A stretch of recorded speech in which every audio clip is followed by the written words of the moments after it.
como é que vocês estão? Beleza? Gente, então, dando continuidade ao nosso trabalho, né, com a história da arte, e seguindo aproximadamente a ordem cronológica, né, desses períodos da história da arte, hoje nós vamos falar um pouco a respeito daquilo que é conhecido como pós-impressionismo. E o pós-impressionismo, ele pode ser também considerado como uma ala, digamos assim, do próprio impressionismo que nós vimos a semana passada, aonde você tem aí naturalmente elementos similares, porém alguns pontos de discordância, né? Nós falaremos um pouco mais a esse respeito, principalmente no que diz respeito à temática, né? Enquanto o impressionismo busca imagens de ser, né? Porque o impressionismo ele se rebela em relação ao romantismo e ao neoclassicismo. Então, uma das marcas do impressionismo são cenas de vida cotidiana, cenas pacatas, imagens comuns, digamos assim, mas exploradas de forma a buscar uma qualidade no sentido de imagem, as cores, né? O uso das tintas recém-inventadas. Já os pós-impressionistas, e nós vamos observar aí, a temática é um pouco diferente, principalmente quando a gente pensa aí no Vincent van Gogh, e talvez a mais célebre figura dentro desse movimento, né? O Vincent van Gogh. Então, nós vamos dar uma analisada aqui.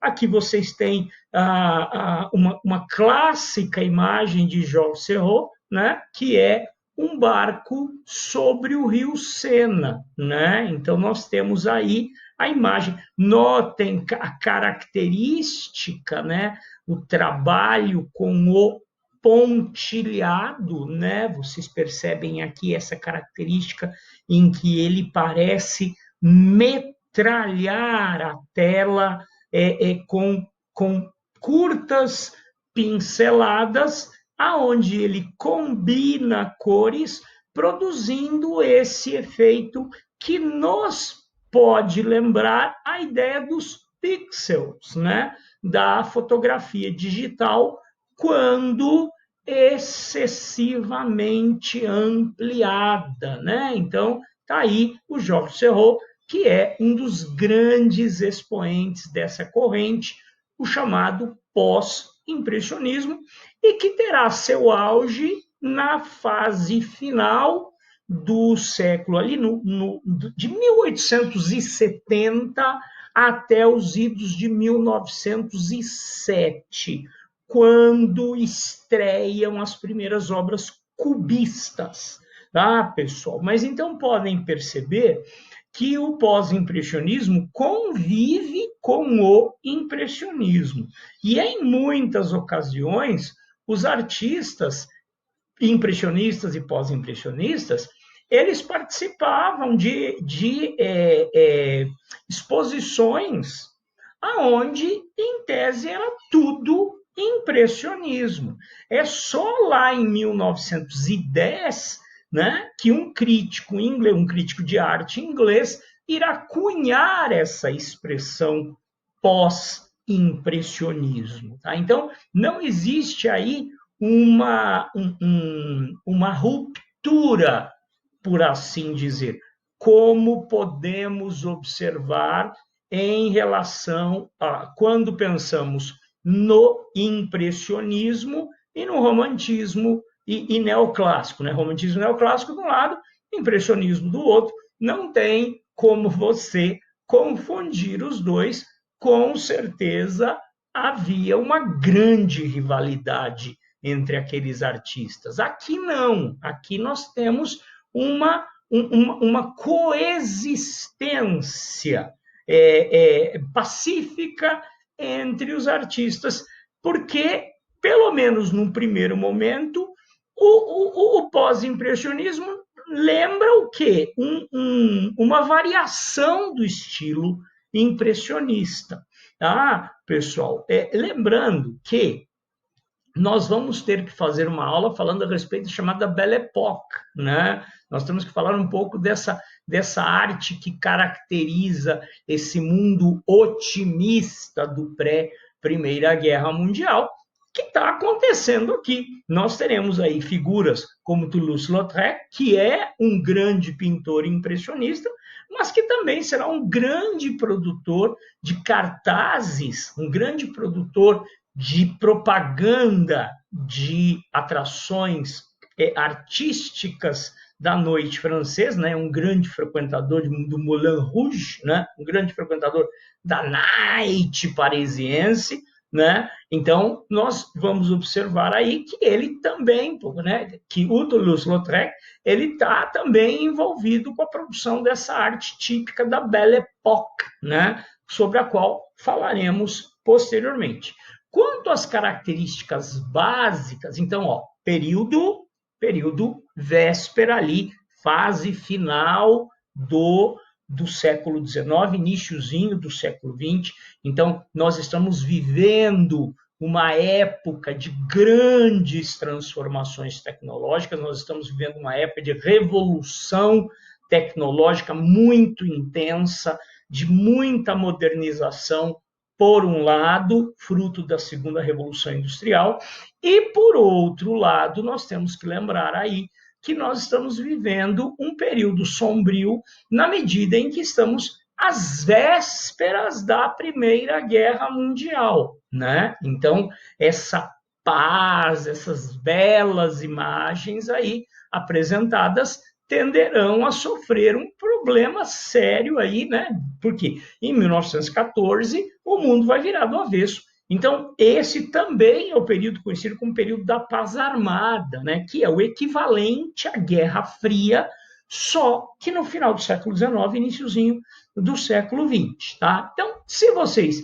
Pessoal, eu não consigo fazer slides, tá? E gravar. Vocês vão me perdoar, mas eu já tentei, eu não consegui. Fiz uns slides bonitinhos no PowerPoint, mas eu só conheço esse Loom for Chrome, né? Então, quer dizer, eu só consigo captar aqui para vocês imagens do Google Chrome, então, só da internet, tá? Então, eu não consigo montar slides, vocês vão me desculpar, mas para mim, a única coisa para qual o computador serve é joguinho de guerra, joguinho simulação de guerra, tá, pessoal? Então, eu apanho um pouco. Então, eu coletei aqui, né? Então, isso aqui é uma página da internet, né? Está aqui toda a matéria, está aí os créditos, né, pessoal? Então, está aqui, principais características do pós-impressionismo. A corrente pós-impressionista não foi homogênea e, da mesma forma, a arte produzida nesse período tem diversas características. Entretanto, podemos elencar algumas particularidades das obras dos artistas que se encaixam nessa vertente, a saber, subjetivismo. Então, se você pega o impressionismo, o que você tem ali são imagens cotidianas, imagens de situações bem palpáveis. Aqui não, que você terá imagens subjetivas. Liberdade cromática, quer dizer, eles vão trabalhar muito com cor. Há autores aí que afirmam que o pós-impressionismo ele revela uma certa rebelião contra a fotografia, né? Então, eles já, enquanto os impressionistas estavam muito influenciados pela ideia da câmera fotográfica, os pós-impressionistas eles já estão assim meio que insatisfeitos. A imagem da câmera fotográfica, eles não querem essa influência, eles se rebelam contra essa influência. A valorização da luz e da textura, a gente vai poder ver isso. Técnica pontilhista, que é aquela ideia de metralhar, né? Metralhar a tela com um pontilhado que lembra os pixels, de uma imagem digital super ampliada, tá? Pessoal, valorização de temas do cotidiano e não apenas aquelas cenas. Vocês vão ver aqui imagens que, em tese, é nada a ver, né? Nós vamos ver aqui imagens, fala, poxa, mas para que pintar um negócio desse aí? Vamos pintar, né? Ó, aqui nós temos um barco navegando pelo Sena, né? Aqui nós temos um barco, mas em compensação nós teremos também aqui, ó, uma mesa com frutas e uma garrafa. Tá? Então, são realmente imagens cotidianas e o bidimensionalismo em detrimento da perspectiva. Isso aqui é um negócio interessante, né? A perspectiva com a ideia da profundidade de campo, que é um negócio que vem se afirmando desde o Renascimento, né? A perspectiva, que é algo que será desenvolvido lá no período do Renascimento, que marca a arte até então. Agora, aqui nós teremos uma contestação dessa ideia de profundidade de campo, que é o que a gente chama de bidimensionalidade, tá certo, pessoal? E aí, vamos conhecer alguns desses artistas, né? Algumas dessas figuras. Aqui, o Georges Seurat, que é uma figura, eu particular, para mim, na minha opinião, é o menos conhecido, porque nós temos aqui algumas figuras que, convenhamos, né? Algumas figuras aqui que qualquer exposição das obras desses caras vão lotar galerias, né? Isso aqui é curioso. Como, por exemplo, aqui Paul Cézanne, né? Notem o trabalho que o Cézanne faz, que torna quase que indistintas, né? As casas da vegetação, você do solo, né? A montanha, e aqui o contraste de cores, né? O azul e o branco da montanha e do céu, com a parte em que você tem a floresta e a cidade, né? Essa obra em especial, Montanha de Santa Vitória, né? Que é essa montanha e a vila na parte de baixo, mas percebam que você tem uma certa confusão na hora de mostrar aqui a textura ou as casas. Você nota aqui a figura da casa, você nota o telhado das casas, você nota o verde das árvores, mas é algo bastante indefinido, não há uma preocupação com a representação daquela imagem fotográfica, né? Não é uma preocupação em reproduzir a imagem com um certo rigor, porque ainda é possível perceber isso no impressionismo, né? No impressionismo, lembra quando a gente viu aquelas obras de arte impressionistas, a gente percebe que, mesmo usando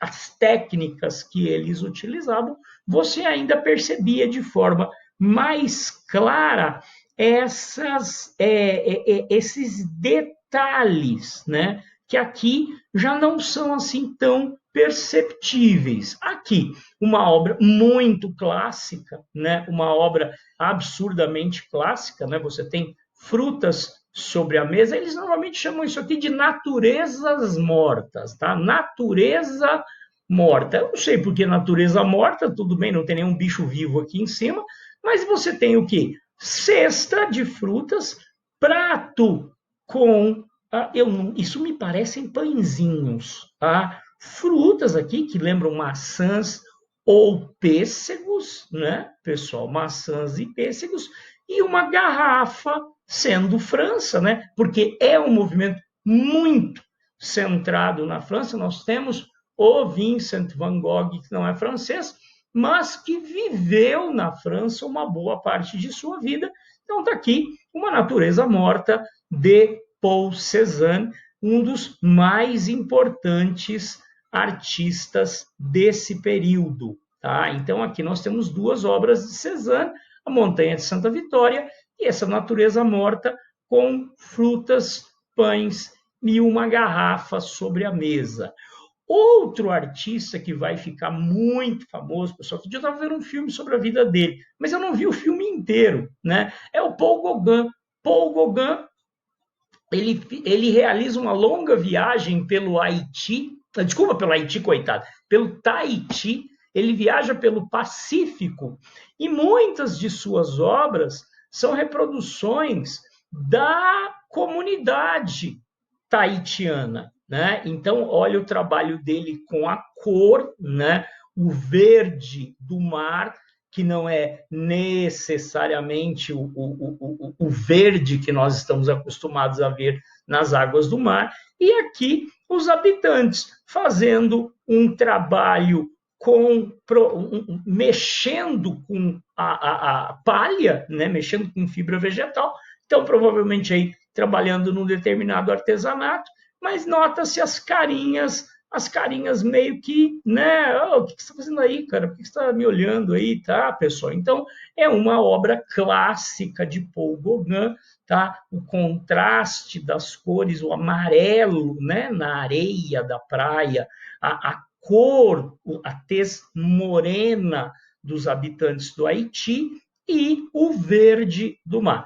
O Gauguin também tem, é interessante nesse ponto, o Gauguin ele viveu uma fase muito religiosa, tá? Então, por exemplo, aqui, né, a arte sacra, aonde ele produz a imagem bem conhecida como Cristo amarelo, tá, pessoal? Então, o Cristo amarelo trata-se o uso de cores, né? As cores, a ideia do Cristo que se destaca pela cor, enquanto as mulheres ao seu redor não, né? As mulheres ao seu redor têm uma tez mais natural, mas a paisagem amarela e alaranjada tendo similar à cruz, similar à cor do próprio Cristo, tá certo, pessoal? E um outro aspecto, né, pessoal?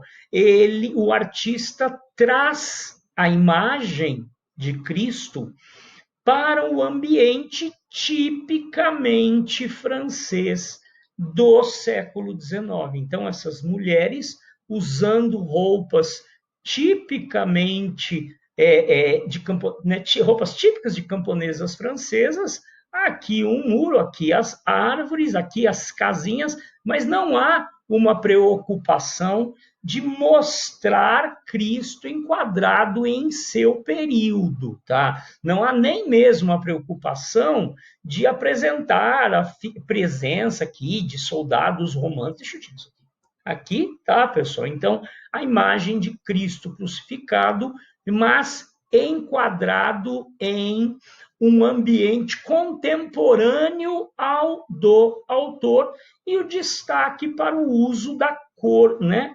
Da cor amarela bem chamativa aqui, né, pessoal? Alguém nessa cor aqui, com certeza tá com hepatite, né, pessoal? Então tá aí né, nós tivemos aí o mês do combate à hepatite, acho que foi o mês de junho, né? Então tá aí um alerta a todos. E agora, né, pessoal? Agora não tem nem o que falar. Agora é ele, Vincent van Gogh. Gente, Vincent van Gogh nasceu na Holanda, mas viajou durante muito tempo e se fixou na França, onde inclusive passou os últimos anos de sua vida internado em um hospital psiquiátrico, tá, pessoal? O Vincent van Gogh é um dos mais importantes pintores do século XIX, né? Eu realmente, deixa eu até jogar aqui para confirmar para vocês. Opa, tá aparecendo? Tá. Deixa eu só jogar aqui. Vincent van Gogh. Vincent van Gogh, vamos ver aqui. Ó, ele morre. Esses artistas, pessoal, nenhum deles é muito longevo. Tá? Olha aqui, o Vincent van Gogh, ele morre aos o que aqui? 47 anos? Não, menos, né? O Vincent van Gogh, nossa senhora, que vergonha, 37 anos. Van Gogh morre com 37 anos, tá, pessoal? Ele que é um autor muito prolífico, um autor muito profícuo, né? São mais de 800 pinturas, tá? Então tá aqui, ó, uma vida muito curta, muito intensa. O Vincent van Gogh vai se destacar por uma obra bastante incomum, né? Notem, por exemplo, esse céu, né? Esse céu, esse ambiente noturno reproduzido por Vincent van Gogh, com seus clássicos traços, né? Com a sua pintura em forma de esse trabalho na forma de tracinhos, aonde você tem uma cidade, uma árvore e o céu noturno. Muita gente fala que a pintura de Van Gogh ela já deixava, dava pistas de seus fantasmas interiores, né? Muita gente fala que o Van Gogh ele reproduzia o mundo que ele via por conta de seu problema mental. Van Gogh tinha sífilis. Meninos, sífilis era uma doença, mas era terrível no século XIX. Dom Pedro I teve sífilis, morreu de tuberculose, mas com a saúde agravada pela sífilis. Beethoven ficou surdo, provavelmente em consequência da sífilis.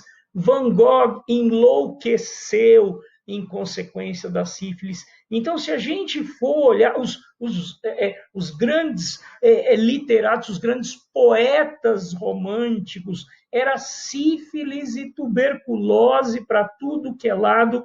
Por quê? Porque a doença havia se espalhado de maneira descontrolada e você só vai ter um tratamento razoável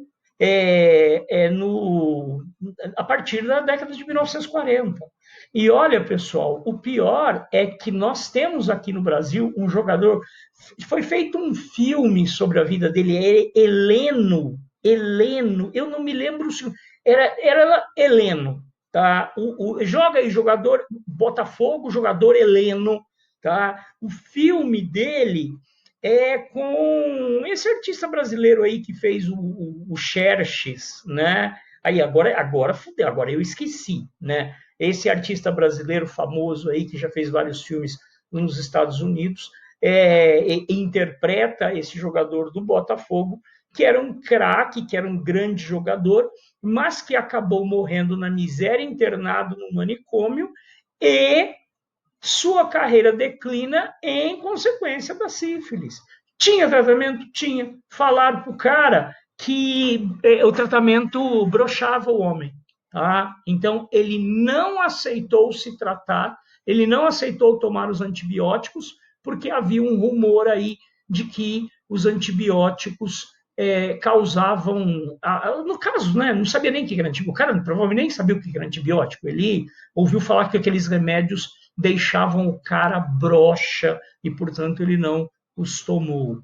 Tá, pessoal? Então, tá aí um exemplo clássico. Gente, as obras do Vincent van Gogh, quando vão a leilão, os valores são assombrosos. Os valores atingem fácil a casa de 150 milhões de euros.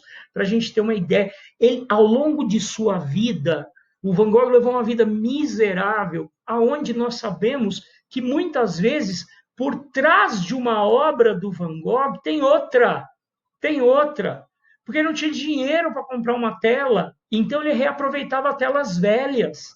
Então, muitas vezes você usa aí tecnologia moderna e percebe que no fundo, atrás de uma obra tem outra. Ah, é um negócio maluco, porque ao longo de sua vida ele conseguiu vender um quadro. Ele não vendia nada. As pessoas. O Van Gogh é o exemplo de um artista cuja totalidade de sua fama é póstuma. Tá certo, pessoal? Olha, o Van Gogh comeu o pão que o diabo amassou em vida. Uma obra clássica dele, o Van Gogh tem 12 quadros reproduzindo girassóis. Tá? 12 quadros reproduzindo os girassóis. Aqui, no caso, se bem me lembro, essa daqui são 12 girassóis e o vaso. aqui ele assina apenas Vincent, né? Vincent. São 12 girassóis em um vaso. Deixa eu ver, 1, 2, 3, 4, 5, 6, 7, 8, 9, 10. 1, 2, 3, 4, 5, 6, 7, 8, 9, 10, 11, 12. É isso mesmo, são 12 girassóis em um vaso, tá? Então a obra 12 girassóis e o vaso desculpa, é uma das 12 obras em que Van Gogh reproduziu figuras de girassóis, tá, pessoal? Parece que ele tinha meio que uma obsessão com essas flores, mas notem aqui o traço, né? Sempre na forma de riscos, né? Olha que interessante. Ele risca o quadro, ele não pontilha. Olha, aqui vocês podem perceber o trabalho riscado, né? Esse até merece uma ampliação, tá, pessoal? Então, ao contrário, cadê? Ao contrário do Serrault, que trabalha com o pontilhado, o Van Gogh trabalha com riscos, tá, pessoal? Mas é aí uma obra absurdamente clássica, e ele também, pessoal, pintava uma série de autorretratos, tá? Autorretratos. O Van Gogh era fissurado por autorretratos, e esse aqui muitos consideram como seu último autorretrato, tá? Eis aqui o Vincent Van Gogh, claramente a gente percebe que ele era ruivo, tá? Essa obra, ela merece, ela tem algum, né? Ela é uma obra muito interessante, porque como ela foge um pouco da técnica tradicional, apesar né, vocês notem os tracinhos, os risquinhos, né? Vocês observam aqui o olhar sério do pintor, mas houve muita contestação se essa obra realmente era dele, tá, pessoal? Essa também é uma das suas últimas, confirmações, pesquisas recentes confirmam ser dele essa obra. Hoje não há discussão de que esse é um de seus inúmeros autorretratos, e merece destaque, além da polêmica sobre a autenticidade, que hoje já não existe mais. Essa é uma obra que foi pintada em meio a um surto psicótico, tá? O Van Gogh estava internado em uma clínica, né? Hoje a gente chama de clínica psiquiátrica, naquela época eles chamavam de asilo, né? Asilo de loucos, tá, pessoal? Nessa altura de sua vida, Van Gogh, em um surto, havia arrancado a própria orelha, tá? Então aqui ele aparece, ele arrancou, nessa época se fazia a barba usando navalha, ele usou a navalha para arrancar a própria orelha numa situação de automutilação, em meio a uma crise psicótica terrível. Pouco tempo depois, comete suicídio, tá, pessoal? Então, um dos maiores gênios da arte, das artes plásticas, da história mundial, comete suicídio tendo apenas 37 anos, tá, pessoal? Né, fazer o quê? Aqui, pessoal, agora sim, Toulouse-Lautrec. Toulouse-Lautrec tem Henri Toulouse-Lautrec, que era o pintor da Night, né? Pintor da Night. Então, muitas das obras de Toulouse-Lautrec se passam. Toulouse-Lautrec teve uma doença, pessoal. Ele tinha 1,52 m e ele era muito desforme. Ele tinha um corpo perfeitamente adulto e as pernas extremamente curtas. Então, não é que ele era baixinho, tá? A questão é que até o quadril ele era uma pessoa absolutamente comum e as pernas eram minúsculas. Hoje, essa doença tem um nome bonitinho, certinho.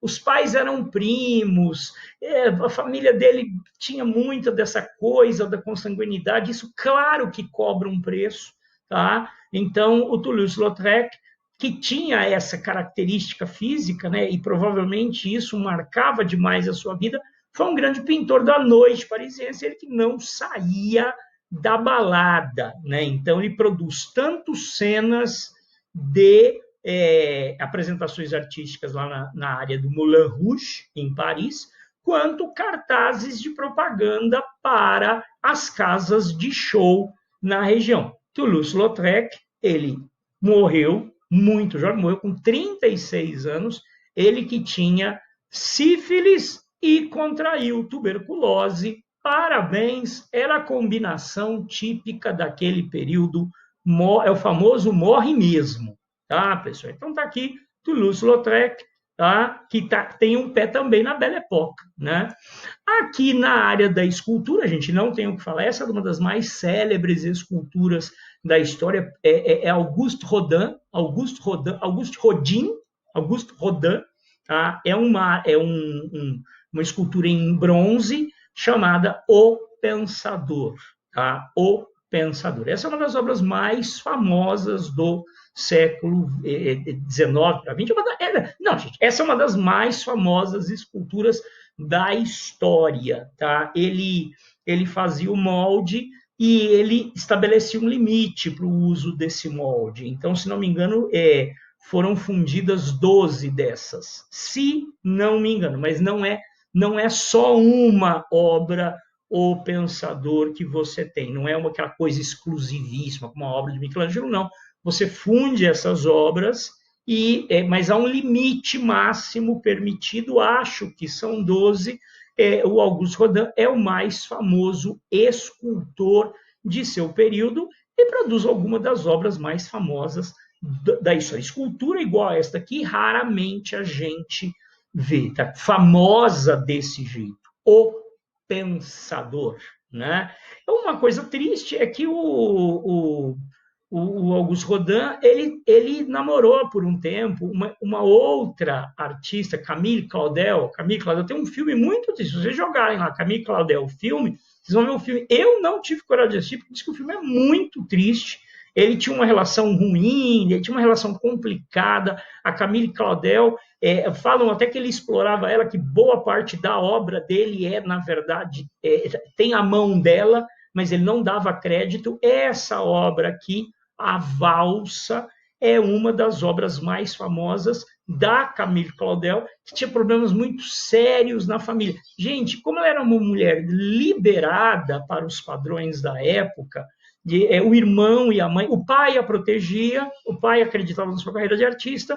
Quando o pai morreu, juntou o irmão e a mãe, internaram ela num asilo de loucos. Ela passou 30 anos internada numa prisão, na verdade, um asilo de loucos, na verdade é uma prisão, onde os coitados ficavam ali tomando paulada e vai saber que tipo de tratamento se dava para a época. E quando ela morreu, o irmão fez questão de que seus ossos fossem enterrados em uma vala comum para mendigos, para indigentes. Então, ela foi enterrada junto com uma turma de mendigos, e nem sabe o lugar onde ela foi enterrada, mas Camille Claudel é um exemplo tristíssimo, mas é terrível, né, da luta aí dessas mulheres que eram artistas em uma sociedade, vejam, nós estamos no final do século XIX, no século XX, aqui 1892, numa época terrível, né, para as mulheres, uma época de dureza. Imagina hoje uma mulher, imagina hoje, uma mulher que sonhe em ser artista na Arábia Saudita ou no Irã, lascada, né? Ela tem que emigrar, lá ela não pode ficar de jeito nenhum, né, meninos? Então, nessa época, no hemisfério ocidental, a coisa não era assim tão diferente, mas então fica aqui a menção. Nós não a esquecemos, a grande Camille Claudel, que foi amante de Auguste Rodin. Imagina a combinação desses dois talentos artísticos maravilhosos, tá certo, pessoal? Mas olha, eu tenho que... Nossa senhora, eu estou viajando na maionese, essa aula já deve estar enorme. Gente, beijo para vocês e bom feriado a todos.